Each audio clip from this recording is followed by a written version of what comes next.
Nos da mucho gusto que hubo buena asistencia para la posada del día de ayer. De antemano, la celebración de los 15 años y el bautizo fueron muy bonitos y muy emotivos, y gracias por la participación de ustedes, gracias por acompañarnos. En cuanto a la posada y el desayuno de hace 2 semanas, pues son el tipo de eventos que nos dejan un buen sabor de boca, ¿verdad? Y nos da mucho gusto que haya buena participación. Bien, les invito a que vamos a abrir en oración y vamos a dar continuación a esta segunda clase que trató de la cosmovisión.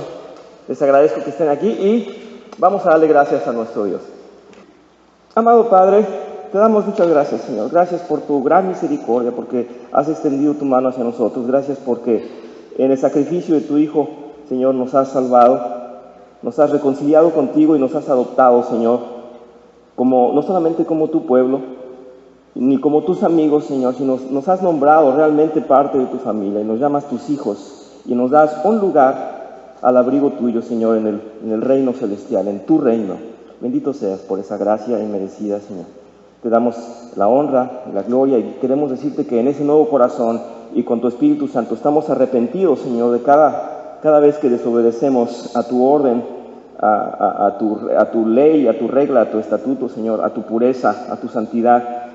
Danos la fuerza, Señor, y llévanos adelante en cada una de nuestras flaquezas y debilidades, Señor, de cada día. Queremos honrarte, queremos glorificarte, así como el día de hoy. Y queremos, Señor, el día de hoy pedirte entendimiento y que sea de provecho esta clase para tu honra, para que seamos portadores del Evangelio y comprendamos un poquito mejor cada vez tu hermoso plan y tu gran diseño perfecto en este mundo, Señor. Y lo que esperas de nosotros, que sea bien hecho, Señor. Lo ponemos en tus manos, bendito seas, en nombre de Jesucristo lo decimos. Amén. Bien, habíamos hablado acerca de la cosmovisión cristiana y habíamos dicho que la cosmovisión era la idea o la visión, el concepto que tenemos del todo, ¿verdad? De lo que es la vida y cómo funciona esta vida, a dónde nos lleva, cómo es incluso lo que sigue, lo que continúa, a dónde nos lleva Dios. Y esa cosmovisión es muy importante que sea bíblica, que sea realmente cristiana, y somos muy diferentes en esa cosmovisión al resto del mundo, que no tienen esta fe y que no tienen esta visión. También decíamos que no solamente hay quienes creen otra cosa totalmente diferente, sino que hay quienes mezclan un poco de aquí y un poco de allá, y la verdad es que cuando uno hace las cuentas no coincide.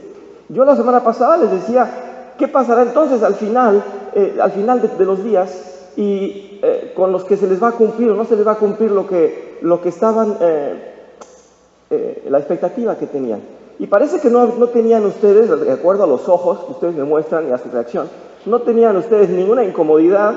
Y quiero poner solamente esta analogía, a ver si les causara un poquito más, asentar esta idea y les causara más un motivo de reflexión. Vamos a poner un ejemplo muy sencillo. Imagínense que nos llevan en un avión y no nos dicen a dónde van, y en el camino vamos especulando. Y nos dicen, ya casi vamos a llegar, va a ser un viaje como de 2 horas, por decir algo. Y entonces alguien dice, pues vamos a ir a Tijuana. Y otro dice, no, vamos a la Ciudad de México, son 2 horas de viaje. Y otro dice, no, vamos a Guadalajara, pero vamos a pasear tantito y luego vamos a bajar en Guadalajara. Y no falta quien dice, no, se me hace, casi estoy seguro que vamos a Nueva York. Y otro dice, no, vamos a ir a la India. Yo creo que vamos a ir a la India, porque con lo rápido que vuelan ya los aviones, alcanzamos a llegar en 2 horas a la India. Total, ¿qué pasa cuando el avión aterriza en la Ciudad de México? ¿Qué sucede? Pues que aquellos que dijeron desde antes, vamos a ir a la Ciudad de México, ellos tenían razón. ¿Y qué pasa con los demás? Pues que no tenían razón y no se les va a cumplir. Y el que soñaba con ir a Nueva York se va a quedar con las ganas, y el que pretendía ir a la India. Con esto quiero decir que hay quienes tenemos razón en lo que nos dice el Señor que va a pasar, y hay quienes no van a tener razón. Y yo hacía un llamado a la conciencia de ustedes, porque el mundo nos dice que puede haber razón para todos. De hecho, en esta analogía, el mundo nos está diciendo que a donde vaya el avión, todos van a quedar satisfechos con su viaje. Y no es así. Si nos bajamos en la Ciudad de México, nada más nos bajamos en la Ciudad de México, no vamos a bajarnos, unos van a decir, ay, aquí es la India. No, como le pasó a don Cristóbal Colón, ¿verdad? Bueno, pues no es así. Debe haber entonces un solo final, y eso les debería preocupar al mundo, porque el mundo está diciendo, va a haber solución para todos, y a todos se les va a cumplir. A los que creen en la reencarnación se les va a cumplir, a los que creen que ya no hay nada más se les va a cumplir, y a los cristianos se les va a cumplir, a los judíos se les va a cumplir, a todo el mundo se les va a cumplir. Pues no es posible. Ese era mi llamado de conciencia de ustedes. No es posible, tendríamos una cosmovisión errada, y esa es la verdad. La Biblia nos dice que si no creemos en las promesas del Señor, estamos creyendo en nuestra propia ilusión, en nuestra propia fantasía, o en lo que el mundo nos diga que va a suceder. Sí, acabo de asentar un poco más esta idea. Entonces, por eso es tan delicado, y hay quienes sí mezclan un entendimiento con lo que sigue y con el final. Y yo recuerdo que hace mucho fui a cortarme el pelo con una señora que tenía ahí. Ella hablaba de Jesús, pero tenía ahí la Virgen a un lado y en la puerta tenía una herradura. Entonces como que creía un poquito de todo y no le importaba dónde iba su vida en realidad. Esto más un ejemplo más para decirles que la cosmovisión, este entendimiento del todo, tiene que estar siempre en nuestras mentes. No podemos estar honrando a Dios por lo que tal vez hizo en nuestras vidas, porque nos gusta el Evangelio, porque Cristo murió por mí y no sé qué pase al final. Y no sé tampoco de dónde vengo. A lo mejor vengo del mono, pero Cristo murió por mí. No, es un todo. Tenemos que creerle a la Biblia. Y la Biblia tiene un contexto perfecto, no se equivoca, en ningún momento se contradice. ¿Sí? Ya cuando vean que un teólogo les empieza a decir algo que no cuadra con lo que sigue y no cuadra con el final, pues entonces no está bíblico, porque la Biblia no tiene error. ¿Estamos de acuerdo? Pues espero que sí, nadie dice que sí, espero que sí. Sí, gracias Dani. Sí, muchísimas gracias, es exactamente eso, gracias por ampliar y nutrir esta clase, es exactamente eso. Sí, yo les presentaba el cuadro que a mí me ha servido mucho, yo tengo la esperanza de que a ustedes les guste y comprendan mi manera de expresarlo. Y bueno, se ha clasificado que la obra de Dios es así, está dividida en al menos esos 4 bloques, podemos subdividirlo y tener esa idea presente, que hubo una creación, enseguida una caída, que necesitábamos la redención y viene la gloria. Si situamos esas 4 partes, como decía Dani, y nos dicen de otra cosa y vemos que no cabe ahí, pues no es bíblico. A mí me han venido aquí hermanos, y recuerdo que el pastor fue muy justo, muy severo con esta persona. Quería enseñarnos las claves de Enoc y lo que está por venir, que no viene en la Biblia. Y decíamos, bueno, es que esta persona no entiende que ahí no cabe. Que el libro de Enoc no fue hecho para que lo leyéramos todos, sino fue para que hiciera parte de esos 66 libros bíblicos. Y esta persona quería hacer su grupo de estudio dentro de la iglesia sobre las claves de Enoc. Y dijo el pastor, eso no coincide, y como decía Dani, eso no entra en nuestra cosmovisión. Gracias, sí. Pero, ¿qué pasa cuando hay cosas que sí entran? Por ejemplo, mi hijo tiene conflictos porque cree en Dios y cree en la creación, y entonces trata de meter dónde desaparecieron los dinosaurios porque los científicos dicen que... Entonces se vuelve un conflicto muy serio en la cabeza de un niño, pero también es un conflicto serio en la cabeza de un adulto. Cuando no están cimentadas sus creencias o su fe en Dios, sí tengo una cosmovisión, vamos a decir, bíblica, pero cuando yo vengo a mi marco de referencia, yo no creo todo lo que la Biblia me dice. Así es que hay un montón de ideas erróneas en el mundo, y solamente las va a tomar quien no está sustentado en la palabra. El problema es que nosotros tenemos muchos conflictos de estos dentro de la iglesia, y si tenemos conflictos de estos es porque no estamos cimentados en el entendimiento de lo que la palabra de Dios dice. Así es que si este conflicto es una lucha real en la iglesia, tiene que ver con que no conocemos su palabra, tiene que ver con que sí sabemos lo que dice, no más que no le creemos. Sí creemos en Dios, pero no creemos a Dios. Sí sabemos que hay un ser supremo, y ahí sí, pues si es Alá o si es Ra o si es... O sea, no importa, si es Jehová, no, hay un solo Dios. Y es un solo Dios el que se ha revelado, y cuando nosotros empecemos a poner a la Biblia como la regla de fe y práctica, y podamos creer en lo que en ella dice y poder hacer en nuestra cabeza una estructura general de una cosmovisión de lo que Dios nos ha revelado. Cuando lleguen ideas absurdas o lejos de Dios, las vamos a rechazar porque vamos a confiar en Dios. Sí, absolutamente. Muchas gracias. Ay, está muy nutrida mi clase. Ya no tenía yo que estudiar tanto y ya me gusta, me encanta este apoyo. Recuérdense que están llamados y bienvenidos para comentarios. Sí, en cuanto a lo que dice Chuy, solamente voy a decir un par de cosas que evidentemente habrá algunas cosas que nos despiertan dudas y cómo será y cómo fue esto y en qué etapa sucedió esto, como dice acerca de los dinosaurios y eso. Bueno, Dios nos pone un énfasis en lo que Él quiere que comprendamos, y si no nos muestra algo, Él mismo lo dice: serán mis razones, será mi conocimiento, yo me encargo de resolverlo, a ustedes no les importa. Y tan claro es que esto que estoy mostrando aquí, o esto que estamos presentando, eso es revelación de Dios para nosotros. Eso fue lo que Él quiso que viéramos, que hubo una creación, que el hombre cayó en pecado, que necesitaba redención y que nos tiene preservada una gloria. Eso es lo que Él quiere. Desde un principio Dios eligió un pueblo para educarlo en lo que Él quería, para enfocarlo a lo que Él quería, para decirle: esta es mi voluntad, ustedes están hechos sobre mi voluntad. Y Él dice: por el amor a mi nombre, ¿recuerdan? Entonces Él no dice: lo hago para que ustedes sean felices en este mundo y para que se olviden de mí y para que adoren a las plantas y al astro y a lo que ustedes quieran. Él dice: los he hecho, son mi creación, los amo como mis hijos, los voy a llevar a este pueblo en seguimiento, lo voy a educar, lo voy a reprender, le voy a hacer promesas, nunca le voy a fallar. Esto es lo que quiero que vean, que tengan sus ojos en mí. Sí, tenemos que comprender eso. Habrá unas dudas: ¿y qué pasaría aquí? ¿Qué sucedió? Si Dios no nos lo revela, no es de provecho para nosotros. Y si no entra en este cuadro de la cosmovisión, entonces no tiene sentido, porque lo que tenemos que tener en nuestro entendimiento, como dice Chuy, es esa imagen del entendimiento bíblico. Bien, para quienes no vinieron, solamente les digo que la semana pasada vimos acerca de la creación, vimos como cada día el Señor había creado los 6 días de la creación, y vimos como Él declara que desde un principio Él lo hizo todo. Esto tiene que quedar en nuestra mente. Dice que el Verbo ya existía y nos está hablando de Trinidad y nos está hablando de Jesucristo desde el principio, y que dio orden, que dijo que existiera la luz. Todos los versículos que fueron desde el primer día, el segundo día, y citamos todo esto. No sé en dónde se detiene porque no quiero pasarme. El día 2, el día 3 hizo aparecer los ecos entre las aguas. El 4 puso los astros. El 5 puso seres vivos en las aguas. El 6 creó los animales en la tierra e hizo al hombre y la mujer.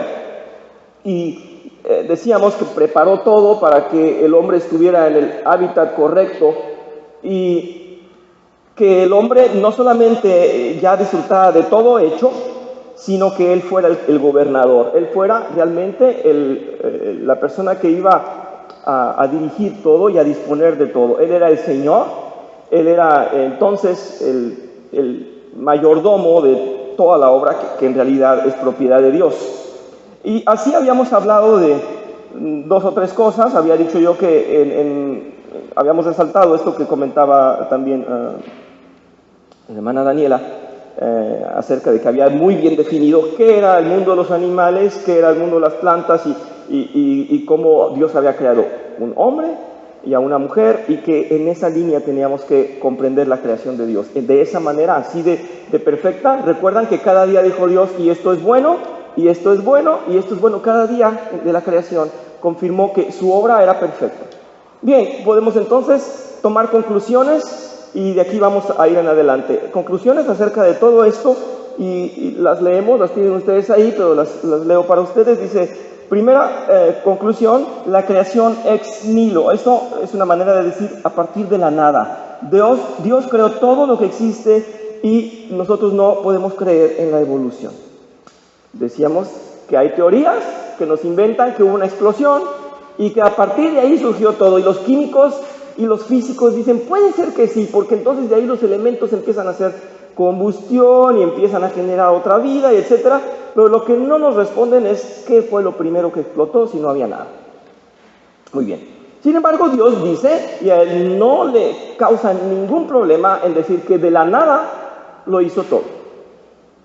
Acaba de decir Chuy, o creo lo que la Biblia dice o no le estoy creyendo a Dios.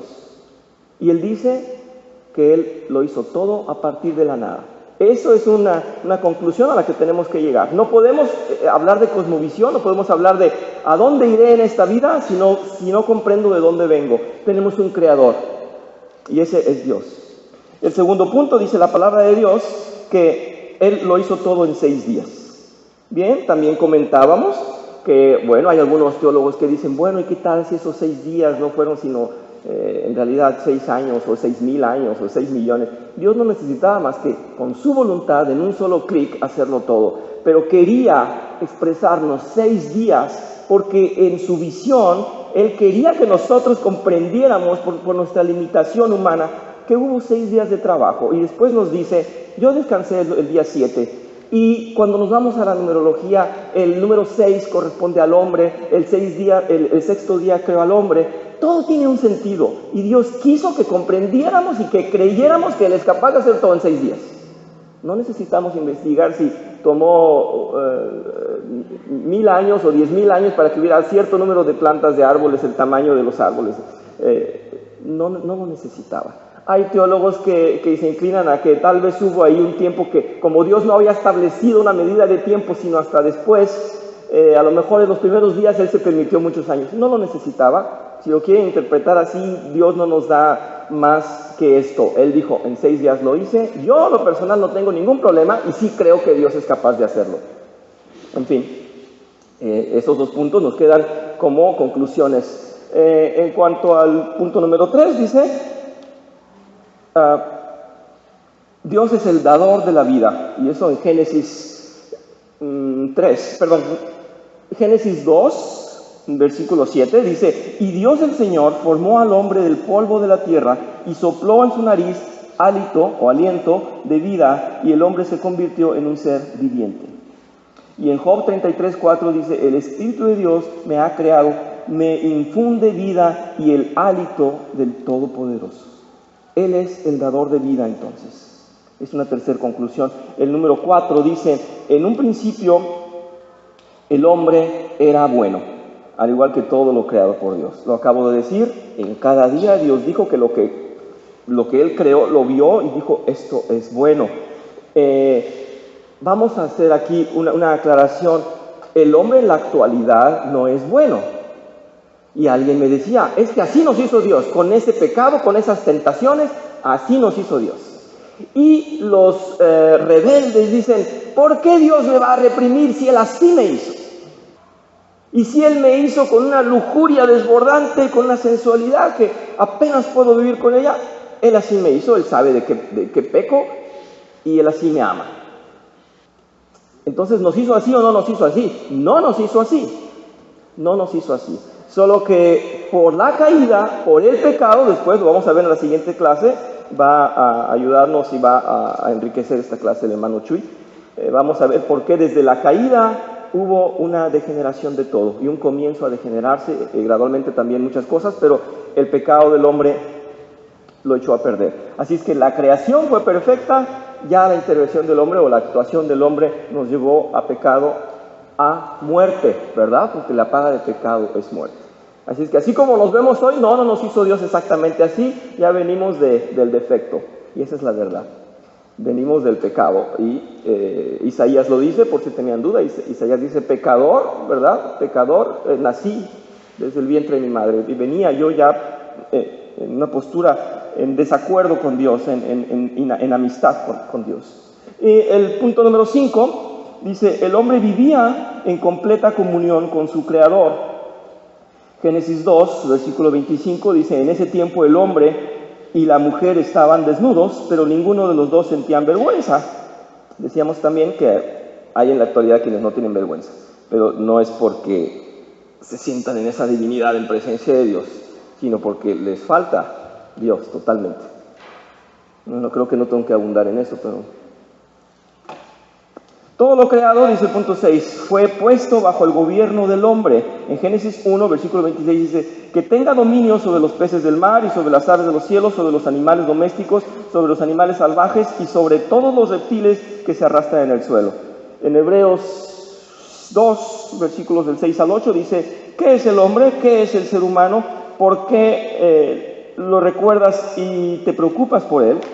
Por un poco de tiempo lo hiciste algo menor que los ángeles, pero lo coronaste de gloria y honor. Todo lo sujetaste debajo de sus pies. Eso es para concretar en el punto 6 que en realidad nos dio señorío, nos dio autoridad. En el número 7 dice: Dios instauró el día de reposo. Adán y Eva fueron testigos del descanso establecido en el séptimo día, quedando claro el modelo de vida en el hombre: una semana de 6 días de trabajo y un día de descanso. Aquel que no quiera descansar no es que se le deba tanto de aplaudir y de rendir honores como el mundo piensa, es porque no ha entendido que Dios exige que se tome un día de descanso, y sobre todo, ya lo vimos en la clase especial acerca del día del reposo, que ese día sea dedicado a Dios, ¿verdad? Y por eso nosotros dedicamos el día a Dios. Los versículos de apoyo para este séptimo punto los tenemos ahí en Éxodo 20, versículos del 9 al 11, dice: trabaja 6 días y haz en ellos todo lo que tengas que hacer, pero el séptimo día será un día de reposo para honrar al Señor tu Dios. No hagas en ese día ningún trabajo, ni tampoco tu hijo, ni tu hija, ni tu esclavo, ni tu esclava, ni tus animales, ni tampoco los extranjeros que vivan en tus ciudades. Acuérdate de que en 6 días hizo el Señor los cielos y la tierra, el mar y todo lo que hay en ellos, y que descansó el séptimo día. Por eso el Señor bendijo y consagró el día de reposo. Vemos cómo insiste en varias frases, descansa ese día. En Isaías 58, versículos del 3 al 14, dice: si por causa del día del reposo apartas tu pie para no hacer lo que te plazca en mi día santo, y llamas al día de reposo delicia, al día santo del Señor, honorable, y lo honras, no siguiendo tus caminos, ni buscando tu placer, ni hablando tus propios asuntos, entonces te deleitarás en el Señor, y yo te haré cabalgar sobre las alturas de la tierra, y te alimentaré con la heredad de tu padre Jacob, porque la boca del Señor ha hablado. Hace mucho énfasis en lo que te place, lo que sea tu delicia, a lo que es mi día y mis cosas. Así que ese día no busques tus placeres, busca estar conmigo y complacerme. Bien, al menos en estos 7 puntos estamos de acuerdo. Esas son las conclusiones a las que llegamos cuando hablamos de la creación.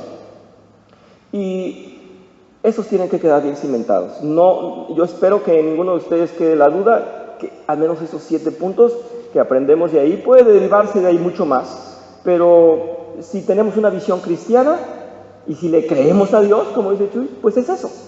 Es eso. Él lo hizo todo, Él puso al hombre como el gobernante, Él lo hizo bien, lo hizo sin error, Él puso un día de reposo, y tenemos que confiar en estos puntos. Así es que ahí los tienen para su comprensión más tarde, si lo quieren leer. Y veamos entonces este texto que tengo para ustedes también aquí, que dice: el hombre a imagen de Dios, y tenemos algunos puntos para revisar. Solamente dice...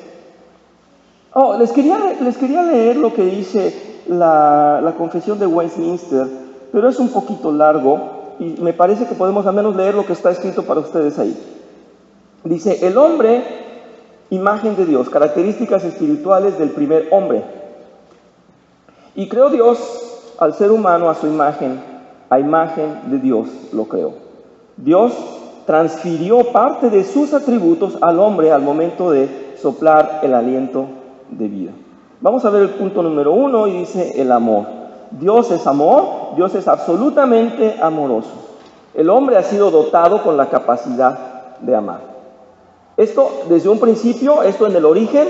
Después, en la caída, vemos cómo se va a distorsionar. Y me gusta mucho la imagen de un estudioso, no recuerdo el nombre, pero él decía que cuando vemos en un estanque o en un lago que está totalmente la calma y que no hay viento, podemos, ya ven en esas fotos fantásticas en donde parecía un espejo que nos está presentando la montaña, todo lo que está en el exterior, y al ver nosotros qué pasa en esa imagen del agua, vemos exactamente lo que está en el exterior. Lo vemos reflejado. No es que sea